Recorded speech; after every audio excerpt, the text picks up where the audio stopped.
వారిలో ఎనోషును పేరు పెట్టెను. అప్పుడు యెహోవా నామమున ప్రార్థన చేయడం ఆరంభమైంది. భక్తులు కూడా పూర్వం కూడా మన పితరులు కూడా మొట్టమొదటిగా దేవునికి ప్రార్థన చేశారు, ప్రార్థన ఆరంభించారు. ఏమిటి వారు ఆరంభించారంటే తన వ్యక్తిగతంగా దేవునికి విన్నపములు చేస్తారు.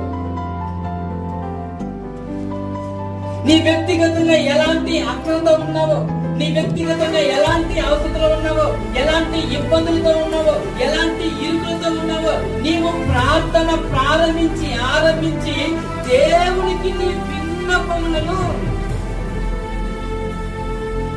కొన్ని సందర్భాల్లో ఏ మనుషులు, ఏ బంధువులు, ఏ స్నేహితులు మనకు అక్కరకు రానే రానండి.